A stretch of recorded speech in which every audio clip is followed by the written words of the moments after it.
नमस्कार। उनकी कलम मेरी आवाज में आप सभी का स्वागत है। आइए सुनते हैं कहानी शामिल फैसला, जिसे लिखा है सुषमा मुनींद्र जी ने। कम रोशनी वाला किराए का कमजोर घर में व्याप्त कमजोर बाबू की खांसी और दिव्यांग गीता की सिलाई मशीन की खड़खड़ की आपसदारी। सदर कमजोर द्वार वाले छोटे कमरे में खाट पर पहरेदार की तरह पड़ा खांसता बाबू। इस कमरे से लगे दूसरे छोटे कमरे में रखी गीता की खटिया, गैस चूल्हा, गृहस्थी सूचक आलाय बलाय, कमरे से लगी खुलापन और प्रकाश मुहैया कराते ओसारे में रखी सिलाई मशीन का पहिया सरपट चलाती सरसरा कर कपड़े सी रही गीता। नामालूम तरीके से शुरू हुई दिनचर्या नामालूम तरीके पर खत्म होती है। गीता का ध्यान कपड़े से अधिक बाबू पर लगा रहता है। बाबू को रोज बेड़ी चाहिए, जबकि दमा चला चली की मियाँ तक खींच लाया है। गीता, सदर द्वार से सेठानी ने पुकारा। गीता, सेठानी ने पुनः पुकारा। बाबू जैसे शापित नींद में हो। आ जाओ। सेठानी भीतर आ गई। तुम्हारी तबीयत नहीं सुधरी? अब नहीं सुधरनी। सेठानी ओसारे में आ गई। गीता, कपड़े तैयार हैं? हो, दे दो। 4 दिन बाद बारात आनी है, लड़की फिटिंग देख लेगी। बैसाखी थाम एक पैर से फुदकती गीता संदूक से कपड़े निकाल लाई। घर में मूस हैं, कपड़े संदूक में रखती हूँ, लीजिए। रंग रंग के ब्लाउज़ों को देखकर गीता का अंतस कसकता है। उसका ब्याह होता तो अपने लिए कई रंगों के ब्लाउज सिलती, साड़ियों में फॉल पीको करती। अम्मा और बड़ी बहन सीता के कपड़े, सीता के बच्चों के झबले, चड्ढियाँ सिलती रही। अपनी बारी आई ही नहीं। गीता, शादी में आना। हाँ। कभी वह इठलाने वाली परिष्कृत सी लड़की थी। विवाह की धूमधाम देखकर बौरा जाती थी। सेठानी आमंत्रित कर रही है, पर नहीं जाएगी। लोग कहेंगे चलते नहीं बनता, लेकिन भूखों की तरह दावत खाने चली आई। सेठानी पैसे देकर चली गई। गीता ने अम्मा को याद किया। विरासत नहीं छोड़ गई, लेकिन सिलाई सिखा गई। 10वीं पास की थी कि अम्मा उसे सिलाई सिखाने के लिए घेरने लगी थी। वह फौज के सिपाही सी तन जाती। हमें दर्जी नहीं, डॉक्टर बनना है। जानती थी पढ़ने लायक ना मति मिली है ना गति, पर सहपाठिनों की तरह रटा रटाया जुमला कह देती थी, डॉक्टर बनना है। अम्मा निष्प्रभावी रहती। डॉक्टर ना बन, सिलाई सीख, 1-2 साल में ब्याह हो जाएगा। बाबू ने रिश्ता पक्का कर दिया था। सड़क दुर्घटना ने रद्द कर दिया। लड़के वालों का संदेश आया था। लूल लांगड़ उनके घर की शोभा नहीं बन सकती। गीता अपनी वास्तविक वय से एकाएक बड़ी हो गई थी। घुटने के ऊपर से बायां पैर ही नहीं कटा था, वजूद चिंदी चिंदी हो गया था। उसे लंबी, चौकोर, गोल, आयताकार, तिकोनी, रंग बिरंगी चिंदियाँ लुभाती हैं। चिंदियों का सही जोड़ बैठाकर पैच वर्क कर पोशाक को आकर्षक बना देती है, पर पैर चिंदी नहीं है जिसका जोड़ बैठाया जा सके। सेठानी के दिए पैसे गिन रही थी। गीता को ध्यान आया, बाबू भूखा होगा, दवाई भी चुक गई है। उसने खिचड़ी पकने के लिए कुकर में रख दी। चोखा स्वाद से पसंद करने वाला बाबू अब खाने से कतराने लगा है। खिचड़ी में लौंग जीरे का छौंक लगा देगी। बाबू के कड़ुआते मुख का थोड़ा स्वाद बन जाएगा। जब तक खिचड़ी पकेगी, उसने पड़ोस में रहने वाले 14 वर्षीय ननकू के मोबाइल पर बता दिया, बाबू की दवाई ला दे। गीता को सिलाई का अच्छा काम मिल जाता है। साड़ी में फॉल, ब्लाउज में हुक लगाने जैसा काम ननकू की बड़ी बहन निन्नी को दे देती है। निन्नी की कुछ आय हो जाती है। आय का लिहाज कर ननकू गीता की यथोचित सहायता करता रहता है। ननकू पैसे और दवाई का पर्चा लेकर बाजार चला गया। गीता बाबू के सिराहने खड़ी हुई। बाबू, आज फिर नहीं नहाए? मैं चड्ढी बंडी दिए देती हूँ। हाथ मुंह धोकर ताजी ताजी खिचड़ी खा लो, कुछ अच्छा लगे। बाबू तेजी से खिरता निझरता जा रहा है। पखौरों में वह बल नहीं रहा। जब ताजे फलों से भरा ठेला ठनगा कर भिनसारे बाजार जाता था, गृहस्थी चलाता था। दवाई में पैसा ना फूको, एक बंडल बीड़ी मंगा दो। बीड़ी ऐसे पीते हो जैसे अमृत है। बीड़ी मजबूती देती है, ना मिले तो कल का मरता आज मर जाऊंगा। मेरा ख्याल करो, एक तुम ही तो हो बाबू। तुम्हें देखकर कलेजा पिराता है। सिलाई कर गृहस्थी खींच रही हो। उठो। उठता हूँ, बाबू ने कहा, पर सुस्त पड़ा रहा। ननकू दवाई ले आया। जी, दवाई और पर्चा। 10 रुपए बचे थे, मैंने फुल्की खा ली। चटोरा। गीता भी बाबू के हिसाब से पैसे चुरा कर स्कूल में बर्फ और गुलाब लच्छे खाती थी। बादलों में बैठकर आसमान नापने के दिन पता नहीं कहाँ खो गए। ननकू चला गया। गीता ने अब तेजी दिखाई। बाबू उठो, खिचड़ी ठंडी हो जाएगी। धुले वस्त्र पहनकर बाबू पीठे पर बैठ गया। गीता ने 2 थाली परस ली। पहले बाबू खाना खाकर फल बेचने चला जाता था। गीता बाद में इत्मीनान से खाती थी। अब दोनों साथ बैठकर खाते हैं। अब नहीं खाया जाता। रोज खाना छोड़ते हो। नहीं खाया जाता। थाली सरकाकर बाबू अपनी खटिया पर आ गया। खटिया से पीढ़े तक ही चहलकदमी रह गई है। अक्सर अपनी रिक्त हो गई खाट को महसूस करता है। अक्सर गए वक्त को याद करता है। गीता के मामा ने सोयाबीन बेचकर अच्छी कमाई की थी। आनन फानन बच्चे का मुंडन वैष्णो देवी में कराना सुनिश्चित कर लिया। पहली बार इतनी लंबी यात्रा, वह भी मामा के खर्च पर जाने का आनंद मिलने जा रहा था। अम्मा, गीता के दोनों भाई सज गए। इसी शहर के कमानी मोहल्ले में रहने वाली सीता ललचा गई।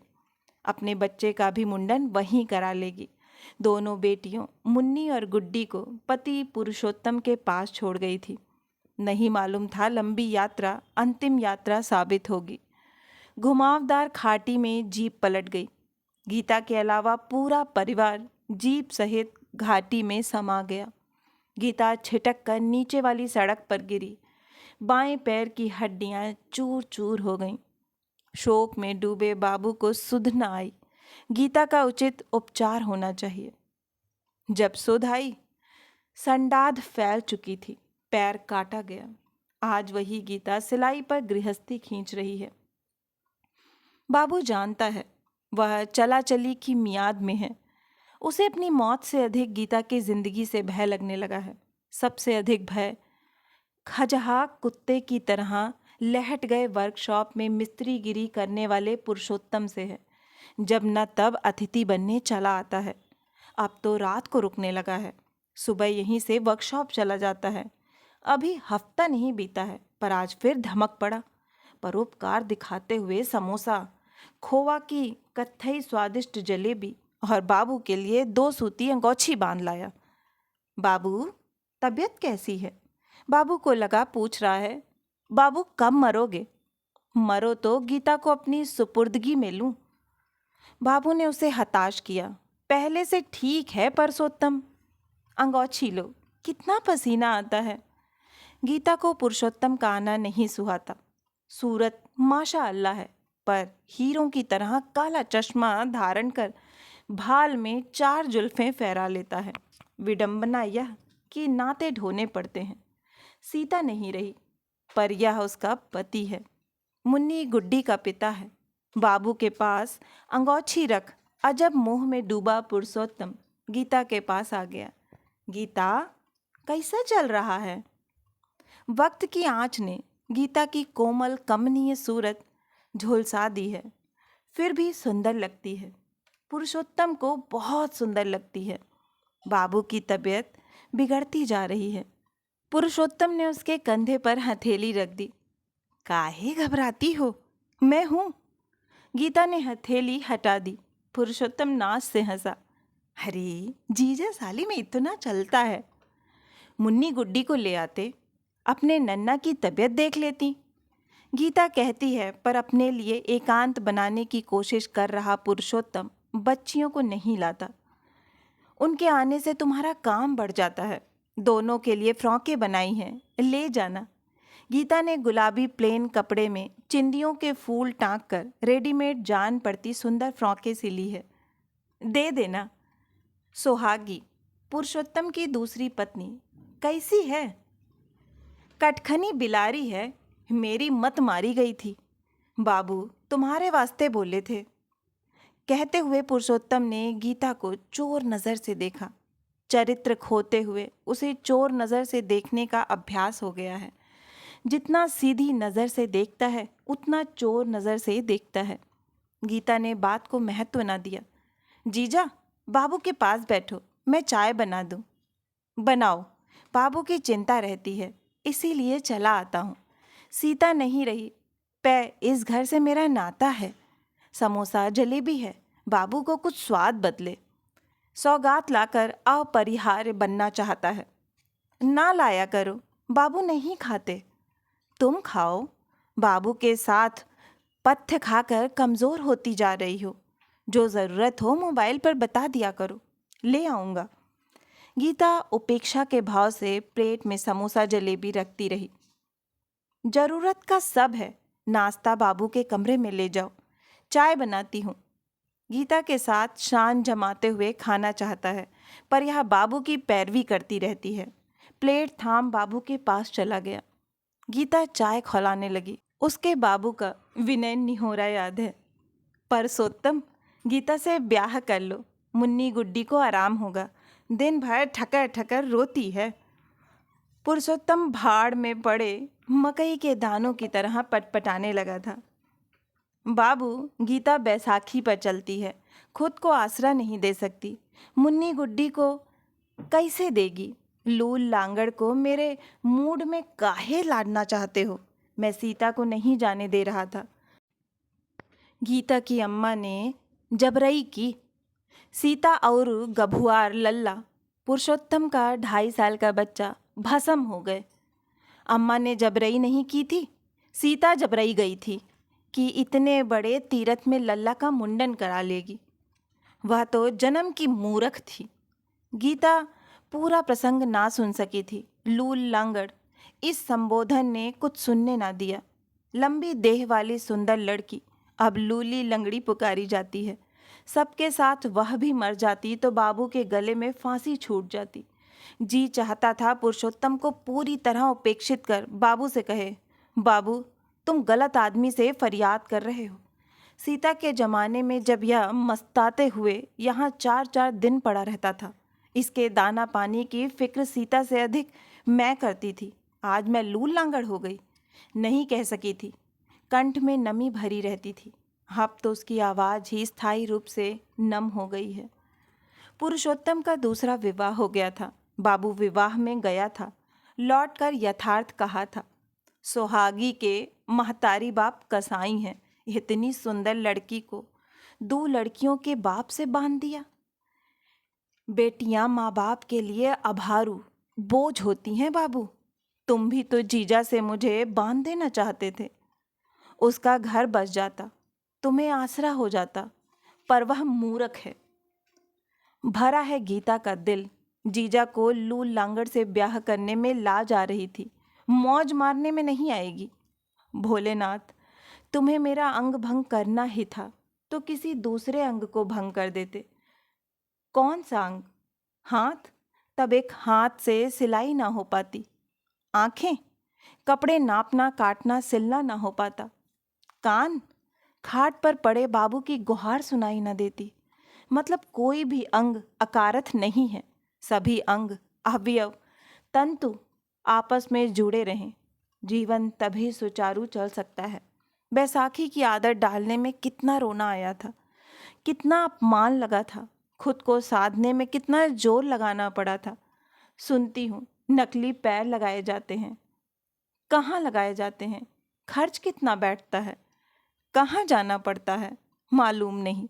एक बार कौन बनेगा करोड़पति में दो दिव्यांग महिला खिलाड़ी आई थीं। उनके नकली पैर लाखों रुपए के थे। सुनकर घबराहट होती है भोलेनाथ। एक पैर के सहारे जीवन काट लूंगी, बस बाबू ठीक हो जाएं। फिक्रमंद बनने की कोशिश कर रहे जीजा की आवाजाही बंद हो जाए। पुरुषोत्तम रात को रुका रहा। गीता ने व्यवस्था बना दी। जीजा, मेरी खाट उठाकर बाबू के कमरे में रख लो, मैं जमीन में बिछौना डाल लूंगी। बाबू खांसते हैं, नींद ना आएगी। यहाँ सो जाओ, मैं बाबू के कमरे में बिछौना डाल लेती हूँ। महाराज की संभावना बनाने के लिए रात को रुकता है, पर यह दिमाग फैल कर देती है। तुम दिन भर की थकी हो, बाबू के कमरे में सो जाऊंगा। बाबू की खांसी और पापी मन। पुरुषोत्तम को नींद नहीं आ रही थी, जबकि खांसी से अधमरा हुआ बाबू शायद झपक गया है। पुरुषोत्तम बिल्ले की सी खास सतर्कता से उठा। गीता के बिछौने पर कुछ देर बैठा रहा, फिर उसका हाथ सहलाने लगा। गीता को अब भरोसे की नींद नहीं आती। घर में पुरुषोत्तम हूँ तब कदापि नहीं। उसे लगा हाथ में छछूंदर सुरसुरा रहा है, पर यह तो बजबजाती नाली में पड़े बिलबिलाते सूंढों की छुअन है। जीजा, तुम? नींद नहीं आ रही है, कुछ बात करो। गीता दूरी बनाकर दीवार की ओर खिसक गई। जाओ, सो जाओ। फौज के सिपाही की तरह तनी रहती हो। बाबू कै दिन के मेहमान। तुम्हारी फिक्र होती है। सीता होती तो बाबू के बाद तुम्हें अपने साथ रखता। पै सुहागी ना रहने देगी। तुम मुझे नीक लगती हो। तुमसे ब्याह ना कर कितना पछता रहा हूँ। प्रेम प्यार की दो बात कर लिया करो। तुम्हारा कौन जुर्म जो तपसिन जैसा जीवन बिताओ। गीता को पुरुषोत्तम का आग्रह अतिशयोक्ति लगा। मैं जुर्म यह कि लूल लांगड़ हूँ। पुरुषोत्तम हाँफ गया। सीता या सुहागी तेवर दिखाती तो एक पटकनी में तेवर निकाल देता। इसे खास दर्जा देना चाहता है, पर गुरूर दिखाती है। बाबू मरे तो यह काबू में हो। एक पैर से फुदक कर कहाँ तक भागेगी। कुछ देर निष्प्रयोजन बैठा रहा, फिर लौट गया। बाबू ने पुरुषोत्तम का जाना और आना परख लिया। वह नींद में भी आसपास की गतिविधियों का अंदाज लेता रहता है। नज़रअंदाज करते हुए भी गतिविधियों पर नज़र रखता है। पुरुषोत्तम का मिजाज बढ़ता जा रहा है, जंगली हो गया है। उंगलियों में बाघ के नख निकल आए हैं। दुर्घटना में गीता भी मर जाती तो मैं स्वतंत्र होकर मरता। अपनी मौत से अधिक गीता की जिंदगी से भय होता है। पुरुष निकम्मा, लाचार, अयोग्य, बीमार हो लेकिन पुरुष है, उसकी उपस्थिति का भय होता है। स्त्री समर्थ, योग्य, बलशाली हो लेकिन स्त्री है, अबला। गीता आत्मनिर्भर है, पर पैरों में इतनी ताकत नहीं है कि अपना बचाव कर लेगी। पुरुषों को नहीं आने देता, पर पुरुषोत्तम को कैसे रोके। निर्भीक होता जा रहा है, सोचना होगा। पुरुषोत्तम सुबह जाते हुए बोला, बाबू अपना ध्यान रखना। मुन्नी गुड्डी को बहुत दिन से नहीं देखा, कभी ले आना। बाबू अब चेहरे के भाव नहीं संभाल पाता। असहाय में कह रहा था, पर मुख ऐसा हो गया जैसे आवेश में है। लाऊंगा लाऊंगा। पुरुषोत्तम चला गया। गीता समझ गई बाबू रात भर गहन स्थिति से गुजरा है। बाबू तुम अच्छे हो जाओ, अब अच्छा नहीं हो सकता। क्या तो बोलते हो, दिमाग में दवाइयों की गर्मी चढ़ गई है। ननकू से कहती हूँ ऑटो ले आए, तुम्हें डॉक्टर के पास ले चलूं। तुम्हारी सोच लगी रहती है बिटिया। मैं ना रहूं तब मुन्नी को अपने साथ रख लेना, पास में स्कूल में दाखिला करा देना। तो इस गहन स्थिति से गुजर रहा है बाबू। अब तक इसने गीता की पहरेदारी की, चाहता है मुन्नी करे। सुहागी ना आने देगी। मुन्नी गुड्डी बताती हैं दिन भर उन्हें काम में पेरे रहती हैं। मुन्नी गुड्डी से नाता बना रहे इसलिए सुहागी को मैंने घर बुलाया था। मुंह दिखाई दी थी, पर वह दोबारा नहीं आई। जानती है यह उसका मायका नहीं, मुन्नी गुड्डी का ननिहाल है। हो सकता है आना चाहती हो, पुरुषोत्तम न लाता हो। तुम्हारी सोच लगी रहती है। बाबू जैसे अंतिम इरादा बताने के लिए ही रुका था। सनीचर की रात चला चली की मियाद पूरी कर गया। गीता को लगा अंतिम दांव हार गई। जिंदगी में रफ्तार कभी नहीं रही, पर इस क्षण गति और गतिविधि दोनों खत्म हो गई। शव के सिरहाने किया गया विलाप अलग किस्म का होता है। सुनकर कुछ लोग जुहा गए। निन्नी बोली, दीदी, जीजा को खबर करो। विवशता। जिसने मर्म पर आघात किया वह इंतजाम संभालेगा। गीता ने मोबाइल पर पुरुषोत्तम को बताया, बाबू नहीं रहे, मुन्नी गुड्डी नन्ना के दर्शन कर लें, सुहागी को भी लेते आना। बच्चियों के साथ आए पुरुषोत्तम ने इस स्फूर्ति और उदारता से इंतजाम संभाला मानो गीता को एहसानमंद बनाकर मानेगा। इंतजाम संभाला। यहीं से वर्कशॉप चला जाता। मुन्नी गीता की कलाई थाम संताप कहती, मौसी, मम्मी काहे मर गई? या मम्मी हम दोनों से खूब काम कराती है, खुद अपने बिलौटे को गोद में टांगे भागती है। पापा कुछ नहीं कहते मुन्नी, दिन भर ड्यूटी में रहते हैं, कभी कभी रात में भी ड्यूटी करते हैं। गार्ड छुट्टी पर जाता है तब मालिक पापा को रोक लेता है। जीजा मोटी खाल का ही नहीं, झूठा भी है। जी चाहा सर्वे सर्वा बने जा रहे जीजा के पुट्ठे में बैसाखी हुमक कर मारे। मम्मी कुछ नहीं कहती, लड़ती हैं। पापा से लड़े पे तुम दोनों से इतना काम काहे कराती हैं? मैं सोचती थी बाबू का सुनकर आएगी, पे देखो नहीं आई। गुड्डी ने यथार्थ कहा, आने को कहती थी, घूमने में बड़ी तेज है, पापा नहीं लाए। नन्ना बीमार थे तब भी आने को कहती थी। गीता का अंतस लुहार की गर्म भट्ठी की तरह भभकने लगा। जीजा दांव खेलने में माहिर होता जा रहा है। मुन्नी, बाबू के बिना अकेले मुझे डर लगेगा। जीजा से कहूँगी तुम्हें मेरे साथ रहने दे, पास के स्कूल में दाखिला करा दूंगी। मुन्नी उत्साहित हो गई। मौसी, पापा से नहीं, मम्मी से कहो। मम्मी कहती हैं, मौसी, नन्ना ऐसे कठोर हैं कि तुम दोनों बहनों को कभी नहीं बुलाते। महीना 2 महीना वहाँ रहो तो मैं शांति पाऊँ। मैं जीजा से खूब कहती हूँ, मुन्नी गुड्डी को लाओ। तुम लोगों को नहीं बताता क्या? मम्मी से बात कराओ। हाँ। मुन्नी ने गीता के मोबाइल से सुहागी को कॉल किया। सुहागी शोक सूचक मंद स्वर में बोली, गीता दीदी, बाबूजी का सुनकर दुख हुआ, सोचती थी आऊँगी। आती पे तुम्हारे जीजा जी बोले बाद में चलना। मैं अनाथ हो गई सुहागी, मुन्नी यहाँ रहे तो सहारा रहेगा।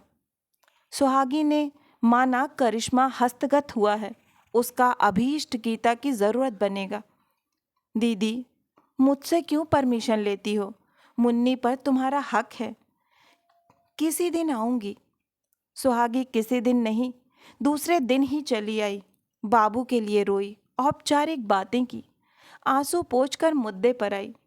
घर की रौनक चली गई दीदी, अकेले कैसे रहोगी? इसीलिए मुन्नी को रखना चाहती हूँ। गुड्डी को भी रखो, तुम्हारा हक है। दोनों एक दूसरे के बिगिर नहीं रहती। स्कूल और घर के जंजाल में उलझी मासूम बच्चियाँ, ना चतुराई है, ना अधिक सोचने का अभया है। गुड्डी ने उत्साहित होकर सुहागी की कलाई पकड़ ली। मम्मी, मैं भी मौसी के साथ रहूं, पापा डांटेंगे तो नहीं? मैं बात कर लूँगी। यह मौका है जब पुरुषोत्तम का चरित्र बता दिया जाए। सुहागी, तुमने तो मेरे मन की बात कर दी। जीजा बाबू की तबीयत देखने आते रहते थे, 1-2 दिन रुकते थे। तुम्हारे घर? कब दीदी? जब गार्ड छुट्टी पर जाता है तब ज़रूर रात में वर्कशॉप में रुकते हैं। दुनियादारी समझो सुहागी, जीजा यहाँ रुकते हैं। बाबू थे अलग बात थी, पर अब। गीता ने पुरुषोत्तम का चरित्र समझा दिया। सुहागी ने समझ लिया। गीता को आदर और विनम्रता से देखा। बाबू की उपस्थिति में अपनी हिफाजत करती रही, अब बच्चियों की उपस्थिति में करना चाहती है। पुरुषोत्तम दिन ढले वर्कशॉप से लौटा। सुहागी को विस्मय की तरह मौजूद पाया।